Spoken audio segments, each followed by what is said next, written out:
Alrighty guys, welcome back to the channel. Welcome back to day number 7. We're getting a little bit of a late start today. It's like 4 o'clock in the afternoon. We just got to Ronnie's shop. We just started working. I just pulled off the boot that was coming off, charge pipe or intercooler pipe or whatever you want to call it.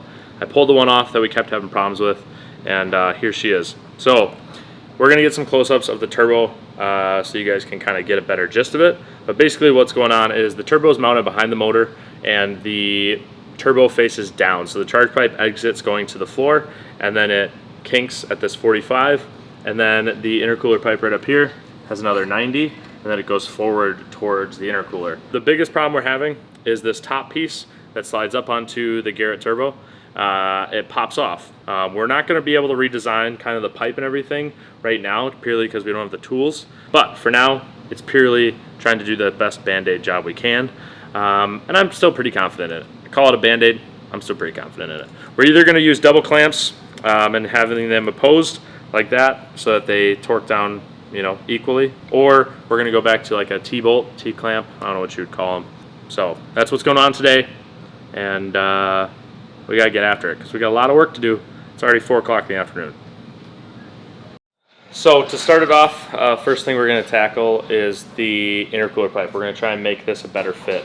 Basically what was happening was when this was coming down off the turbo, this hose was kind of kinking like this because these two mounting brackets are mounting or trying to mount up to the stock mounting brackets off of the stock kind of subframe reinforcement. So what we're doing is I marked 2 more holes. I got this pipe basically up in the perfect position to line up with the intercooler up here as well as the turbo up here, making sure that this has enough room, this has enough room, and this has enough room. We're going to put hairspray on all the clamps. We're going to do new clamps all the way around, so hopefully, cross your fingers, we'll be able to fix it. So I got to get drilling, and let's get to going. Next secret weapon, Tresemme. I don't really know. I'm not a girl. I don't really use hairspray. But you put hairspray on this little silicone stuff and supposedly it gets super sticky. At least that's what I've been told. We already put it on the one, got the intercooler pipe bolted up, should be sticky, should never come off again, and then we will never have to revisit this again. That's what we're going for. It's crazy working with like this guy's tools. This guy's got freaking everything in here. I appreciate it, 100%. Ronnie, Speed Lab, killing the game.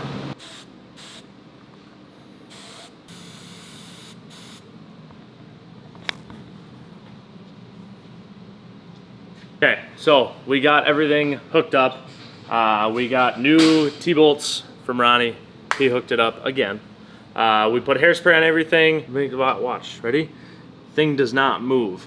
Before, you could freaking wiggle this thing like crazy, which was our mistake again. New bracket bolted up, we're all good to go. New clamps, hairspray, the whole deal.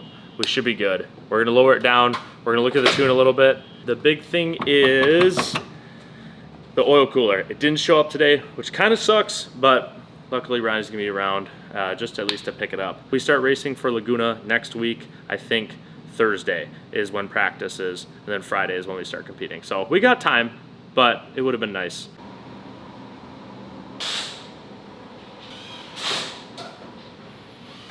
Before I forget, I wanted to mention something to you guys that Charles from Lamspeed, a couple other people have been everybody's been saying the same thing. If you guys are driving your car on the track or beating it and you're putting the motor through a lot of paces, the motor's gonna move a lot. These motors, the engine mounts that they have from the factory suck. They're terrible.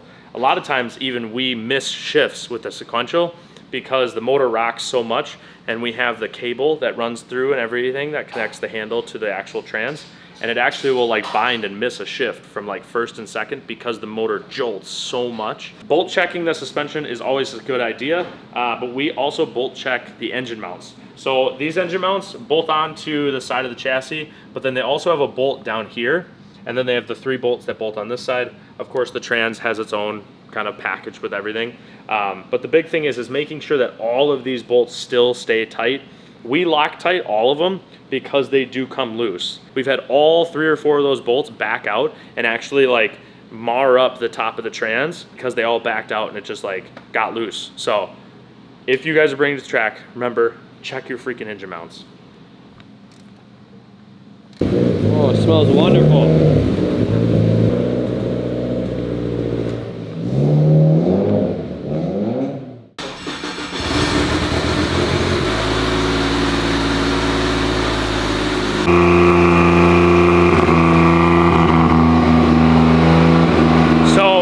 Looking at the tune right now, trying to make a couple adjustments. We have a problem with a little bit of sputter.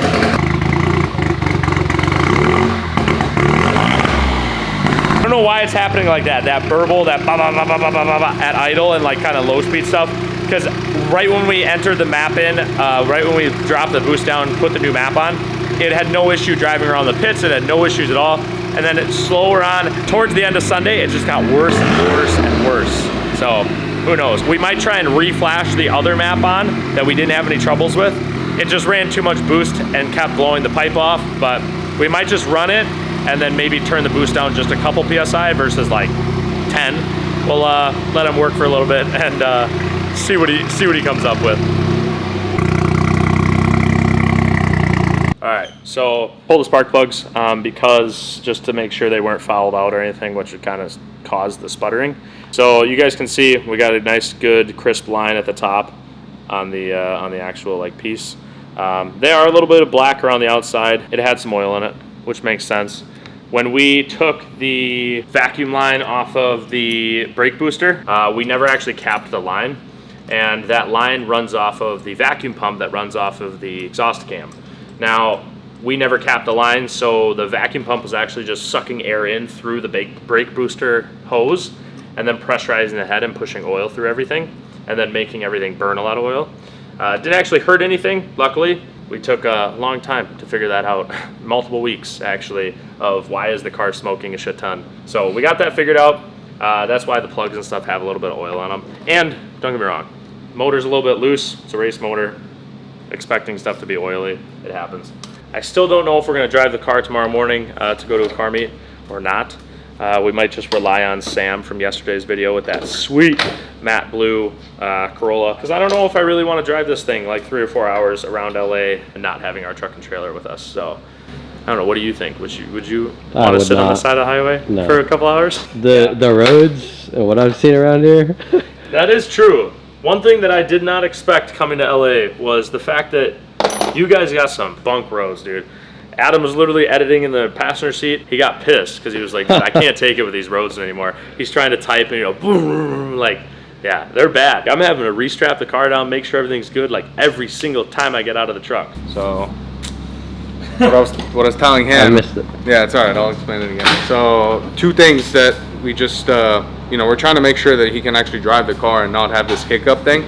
And when we pulled the log, we noticed that there's like a little dead spot that kind of leans up to like 14 AFR as he's like 28 30 pounds of boost at like 5800 RPM. So usually it would be a transient. I would say it's more likely to be a transient issue if it was like lower RPM, right. Because you don't have that much air moving, so the wall wetting effect and everything is kind of crappy. Right. But it's at a higher RPM, but still it could be that, and the Cyvex wasn't logging that. Throttle stuff, right? Because it's like closed loop is when you're. It's essentially partial throttle, but it's like it's going from like 60% to like 95 to 100%. Right. So but by partial throttle, it's like me going through a corner, having to hold the throttle because I'm at the corner, the edge of grip, and being, you know what I mean? Like as I'm pulling out of the corner, transitioning out of throttle, you know what I mean? So just for shits and giggles, I just added a tiny bit more transient, like the limit of how much it can add. And I also touched up the fuel map in case it is something to do with the actual that spot in the map. Yeah. But looking at the fuel map, it's nice and smooth. So, I just added like 0.2 milliseconds like in that area and like blended it in. So perfect. It should be fine now. Perfect. Maybe just around the block. That idea in California, but No plates. Says the guy who builds cars that get driven on the street. We're not in California. All right. We're in Mexico.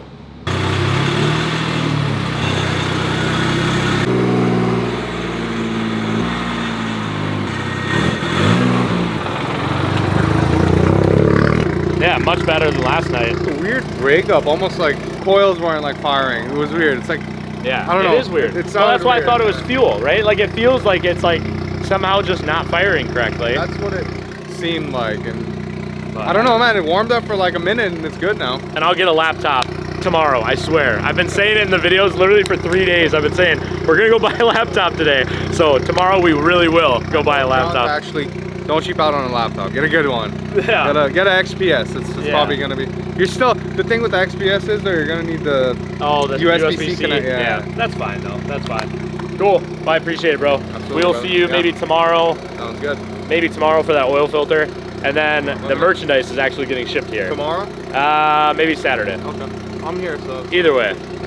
Merchandise. It's gonna be sick. I'll give you one. Better get a shirt. Yeah.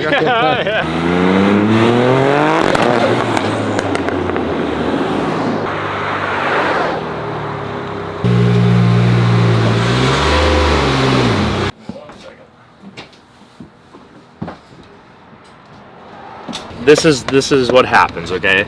We committed to doing daily videos, so I'll show you guys the entirety of as much as we possibly can of what goes on. So this morning, I actually did go buy a laptop. It's a Chromebook, something, I don't know. Honestly, I was looking for the cheapest thing in the world.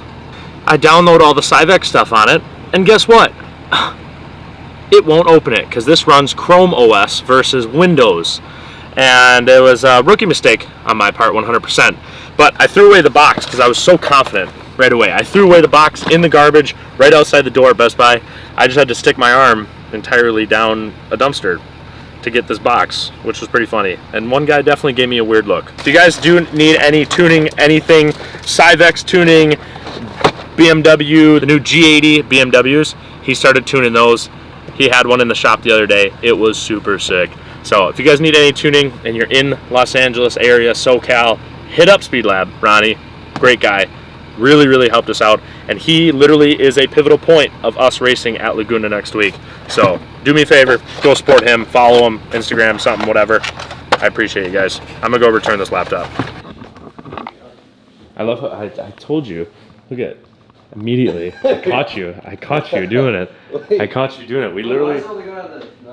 We literally walk into every hotel room. First thing this guy does, puts his bags down, doesn't even unpack, doesn't even turn lights on. Turns this thing down to look at what that says.